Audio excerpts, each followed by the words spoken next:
You're very welcome back to Ireland AM. Attention, connection and love is the theme of Creative Brain Week, which is being held at Trinity College in Dublin. Well, there's various speakers taking part, and one of them is Chris Bailey, the head of the World Health Organization's Arts and Health Programme.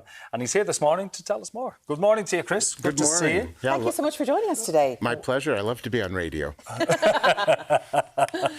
Well, it feels like that, I suppose, sometimes. We try to make it feel like a radio show, but it's on TV. It makes no difference to me. Well, I know. Your impaired vision. Yeah, well, I have other abilities beyond that, so... Superpowers. Yeah. You do have superpowers. I've been reading about what you actually do, and it's absolutely fascinating.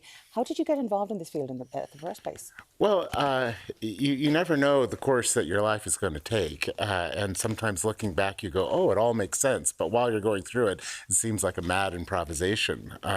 But my background was in theatre, my background was also in science, information science, and I found myself when I was working at WHO, I've been there for 20 years, that during the day I was helping build information systems in HIV clinics in Africa, and when evenings and weekends in Geneva, I was helping run a theater company, and I began to see how theater techniques could actually help in the public health work that I was doing in African villages. And conversely, the audience reaction when I started building in mental health and well-being themes into the plays. So it went in both directions. And so when Dr. Tedros, our Director General, was first elected, he put out this famous call to staff for crazy ideas. And I thought, hey, maybe it's time to come out of the arts and health closet and just sort of declare this as a way of working. And he gave me my 15 minutes to make my elevator pitch, and lo and behold, here we are. Yeah, Creative Brain Week. It's going on, well, it's going on around the world, but you're going to be in Trinity this weekend. So tell us more about that. Well, Creative Brain Week has been happening all week, and it's been gathering neurologists, practitioners, people who have benefited from this work to tell their stories, show the data, and discuss it. And it's really been quite remarkable. This is the third edition of it, and I remember being terrifically influenced by the stories of what's happening in Ireland in terms of using creative expression to manage things like transgenerational trauma, and how, in particular, of all the emotions that the arts can elicit, awe has such a healing effect. And in Ireland, of course, you have no shortage of awe-inspiring landscape. So to take someone who is feeling disconnected from themselves, from the community, from their past, and put them in front of intensely beautiful landscape, instead of feeling diminished, you feel like a small but vital part of a larger whole. And that oxytocin that then is released actually encourages a bonding between yourself, your past, and the landscape around you, healing some of those wounds. I love the theme of this year's week, because for me anyway, and a lot of people who do experience depression, it's sometimes you're existing but you're not living. That's right. And this is about not just the absence of depression. What you're trying to achieve this year is finding joy, and joy isn't just about not being depressed. It's elevated a little higher. How do you kind of impart that wisdom? Well, I mean, it goes back to the WHO definition of health, which is health is not merely the absence of disease and infirmity. It's the attainment of the highest level of physical, mental, and social well-being. It's not about preventing death.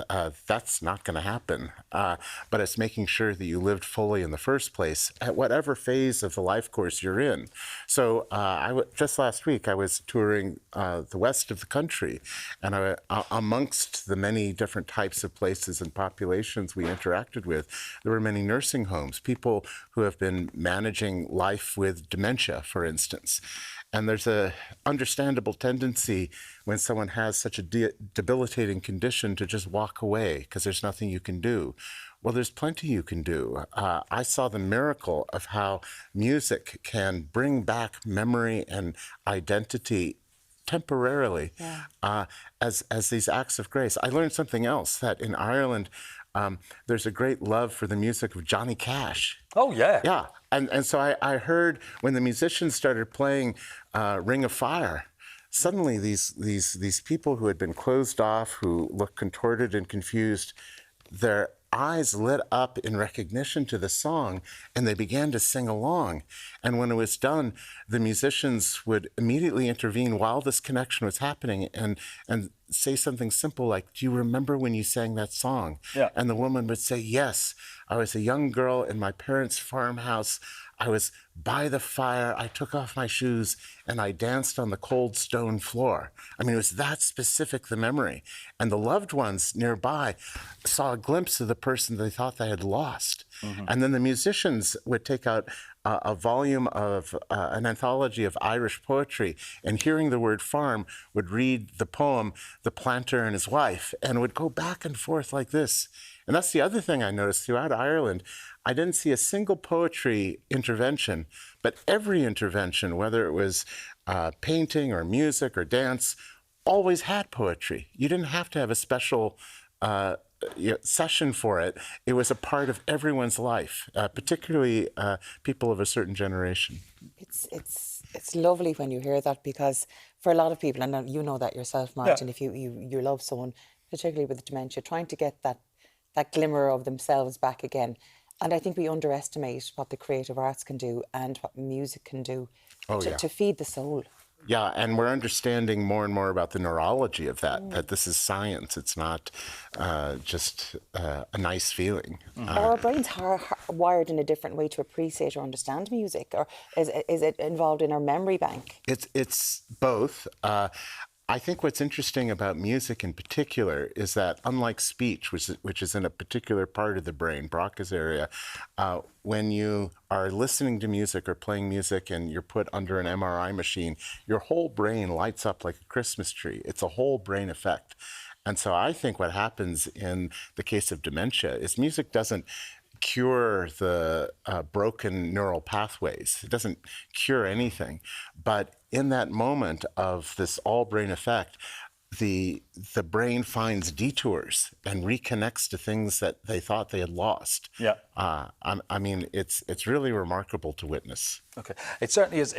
You said the theme for Creative Brain Week is finding joy. But I was interested to read, you say that if you're feeling sad, then feel sad.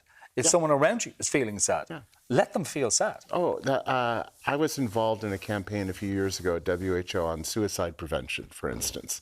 And the slogan for the campaign was, "Just listen."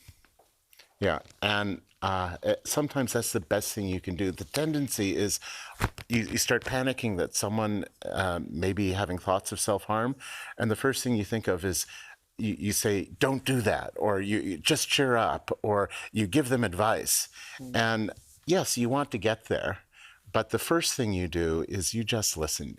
I love quotes, and I think the touchstone quote that I always go back to in my work, no matter what group we're working with, young people, old people, is a quote from Carl Jung, who said, "Loneliness is not the absence of people. Loneliness is the inability to express what matters to you most." So you start there. You start where people are. You let them express what is meaningful to them, and you take a journey together. You don't impose an end. You don't impose a solution. The beauty of listening. Oh my God, yeah. And, you know, I think that's part of why it's so effective in Ireland, why it started in these local communities, the whole arts and health work over 20 years ago, beginning with just people who saw it as a calling and slowly began to professionalize the work over the decades, to the point where, you know, especially through people like me coming to observe it, it's become a model for the world. I saw Galway University Hospital, and they have mainstreamed the arts and creative expression into every ward from obstetrics to mortuary, literally. And the effect that it has is quite remarkable, even in a time of fiscal constraint, where services are being limited. It's adding a humanity to it, which has a deep healing effect. Chris, it's fascinating. I Really would is. listen to you for about 10 years straight. And that's People can listen to him today. Yeah. That's my Irish background. Chris, great to meet you. Thanks for Great to coming. meet you. Thank you so much for joining us. on Coming the up, show this morning. we're going to be delving into the big sports stories this morning. We'll see you in just a few minutes.